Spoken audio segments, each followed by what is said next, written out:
Welcome back, everyone, to Global War 1914, Operation Albatross. This is the summer of 1918 for the United States. And for purchases, we are going to start construction of two dreadnoughts. We're going to combine them into two stages. So, because we have improved construction, dreadnoughts cost $4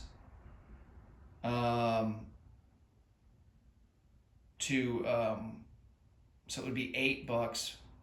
Man, I did a miscalculation on that. I can already tell. I only did enough for one dreadnought, not two. Dang it. All right, let me reconfigure this real quick. Set the camera down. Okay, I'm just gonna do one dreadnought for now instead of two. I was gonna do two because we needed two dreadnoughts to have more on the board than Britain. And if we have more dreadnoughts on the board than Britain, then we complete a strategic objective. So, but I think the other dreadnought will have to wait till next turn. All right, so we got a dreadnought that's going to be combined into two stages. Start at stage 3. That's going to cost $8. We have 2 artillery for 10, 2 cavalry for 8, and then we'll round it out by purchasing 2 naval transports for 12. So we do get a discount for that because of improved construction. So naval transports originally cost $7, but with a discount, of course, they'll only be $6. Then we have $1 left in the bank, and we'll do some diplomacy, and we're going to try for Peru. For technology, we're going to try and finish off counter battery fire. We're going to go for depth charges and hydrophones and convoy system, looking to finish off convoy system. I'm going to go for strategic bomber and wartime economy. All right, let's roll for the diplomacy first. Of course, Peru, we need a 3 or less. And we big time missed there to 12. Go figure. All right, technology. Counter battery fire. We need a 6 or higher. That's a miss. Depth charges and hydrophones need a 7 or higher. That's barely a miss. Convoy system need a 6 or higher. And that's a success, so we do finish off convoy system. All right, strategic bomber, 7 or higher. That's a miss. Man, we're not doing great in tech this turn. And then wartime economy, 7 or higher. And we get wartime economy. Okay, so we salvage something at least. All right, so wartime economy is now at stage 2. All right, combat moves. We only have a couple. We have a seaplane here that's going to go on map. And we're going to go after that German submarine. And then we do have a battle down here in Mexico. We're going to send everything that we have except for 1 infantry in Coahuila. Everything else is going to go into western Mexico. And I've got that set up on the board here. I'm going to roll for the seaplane first. Need a 3 or less there. Oh, and we get them. Nice. So we sink the German sub.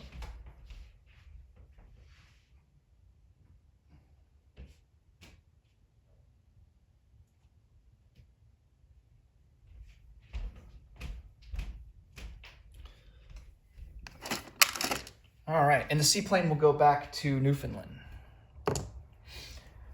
All right, so for the battle here in Mexico, this is how it's going to shake up. We have quite a bit of infantry all at a 1 because we are attacking in the mountains. That's 5, 6, 7, that's 8 infantry at a 1, and then 1 cavalry at a 2. And then on the Federales side, they have 5 infantry at a 4. All right. Here is 8 infantry at a 1. Wow, we got 3 hits. Oh man, that's great. And then a cavalry at a 2. Oh, almost a hit, but that misses. And then the Federales have 5 out of 4. And they just get 1 hit. Wow. All right, so the Revolutionaries will lose 1 infantry. And the Federales will lose 3. We'll go on to a second round. Revolutionaries are down to 7. Infantry at a 1.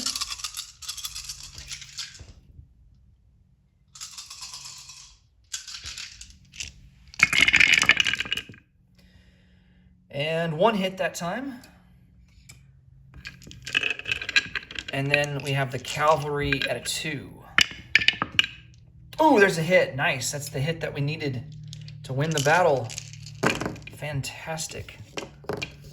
And then the Federales, rather, have 2 infantry at a 4.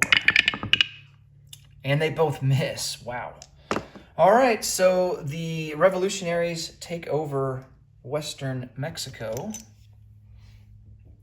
And the Federales are down to just 2 territories. All right, so that's going to be 6.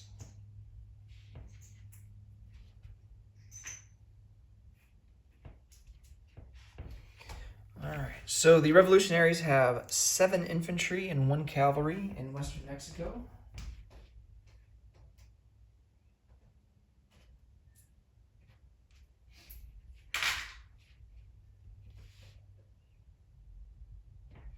Let's do our recruitment roll while we're here. That's going to be at a 6 or less.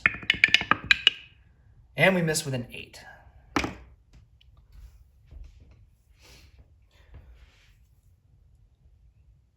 All right, so that's all for the combat. Non-combat, and this is mostly going to be just moving guys around, a lot of naval movement. So we have a coastal sub that will move from P31 down to P40. And then we have a pre-dread that will move from P40 to P76. So he will come all the way over.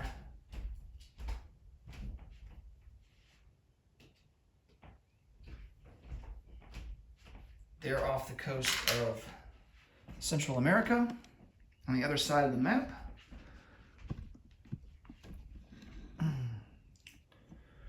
We have a coastal sub here in I-12. He'll come over 1 into I-7.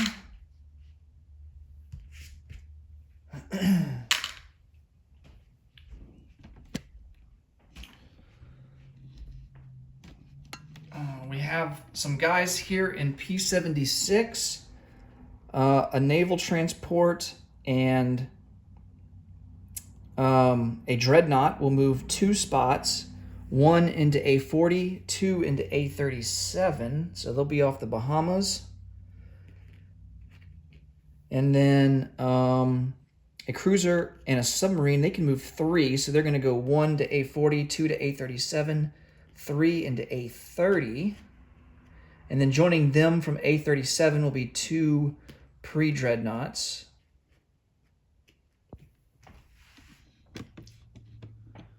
All right.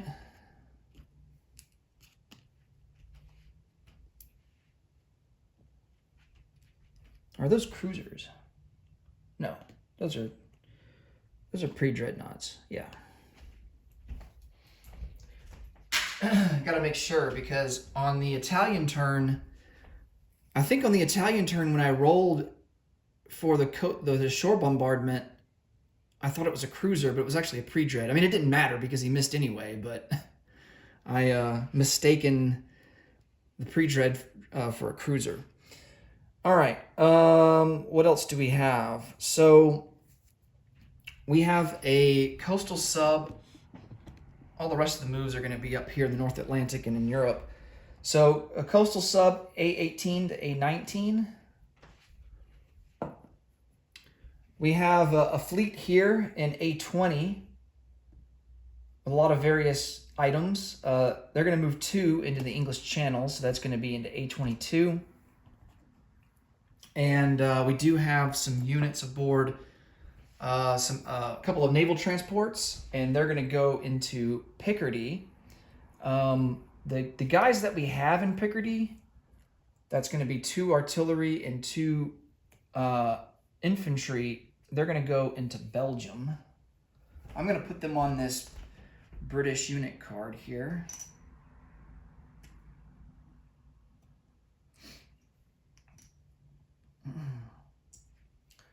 All right. And then, of course, let's see. We unload 2 Marines and 2 artillery into Picardy.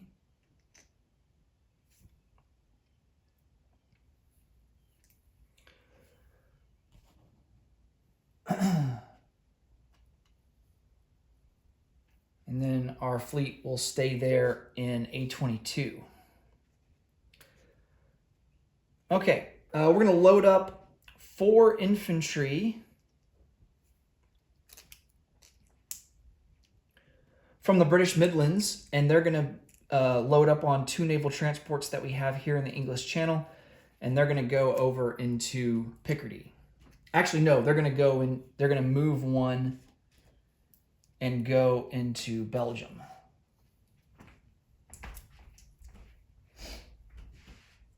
So that will give us 6 infantry in Belgium.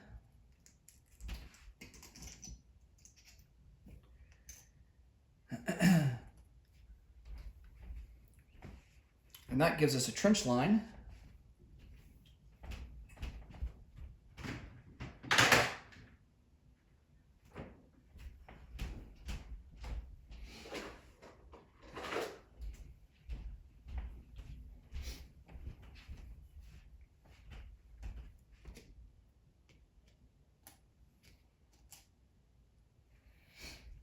Okay.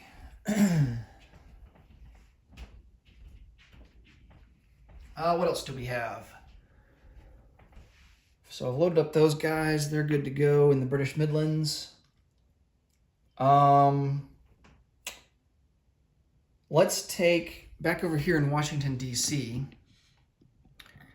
we have an Olympic-class ocean liner. We have 4 strategic naval moves, so we can utilize that to the full potential on this ocean liner. We're going to load up 2 infantry and 2 artillery. And he's going to go 1, 2, 3, 4. Go into port there in the British Midlands and drop those guys off. Or no. Whoa. I can't do the artillery. Can't do that. I can do 2 infantry and 1 artillery.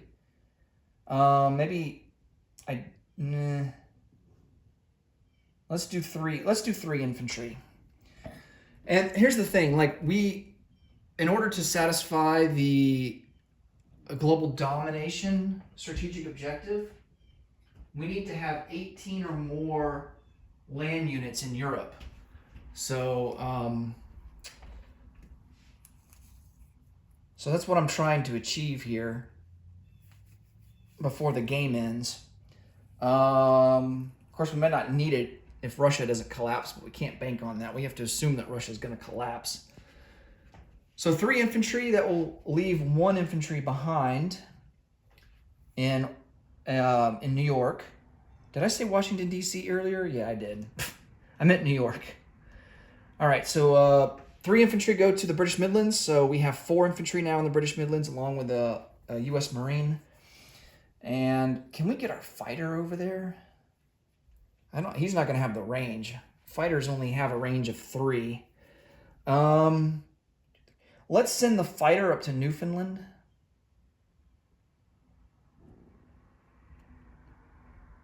Well, I don't think that's going to do any good, because he's not going to be able to cross next turn anyway. I think we're going to have to load up the fighter on a naval transport and send him over. We'll do that next turn. All right, I think that does it. I think that's all we can do. Before we produce any more land units, we really need more naval transports, which, we're producing 2 this turn, so that'll be good. All right, let's place units. We have a dreadnought that will start at stage 3.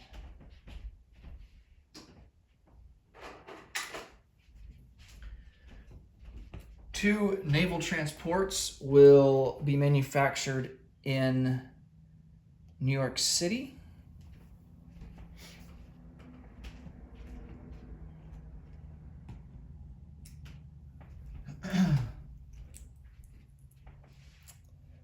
Two cavalry and two artillery will also go into New York City. So that will give us 4 for each.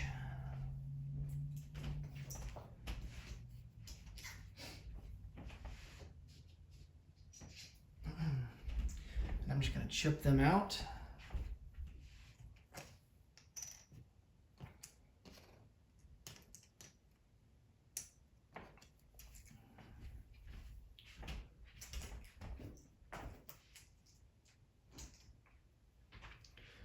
All right, and that will do it. Let's see. Yes. Oh, man. I forgot something here. I just noticed something. Down here in Brazil, we need to take an infantry. We need to take 2 infantry, actually, and occupy these territories that are worth IPP so we can collect the IPP from it. I did not catch that.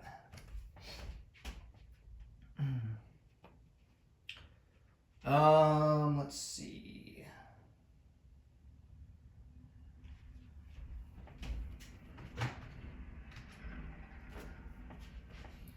All right, so 1 infantry will go into Caatinga and the other one into the Amazonas. And we had 6 infantry there. So now we're only going to have 4.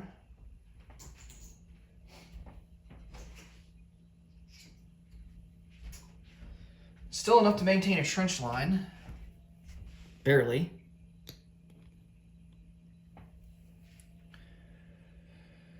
All right. I need to produce some colonial troops down there. I'll do that next turn. All right, let's collect some income. We are currently sitting at a base of 42. We do not have wartime economy, so we don't get to roll for any bonuses. So that means that we will collect 42 and have 42 in the bank for next turn. We have to roll for the variable ending roll to the game.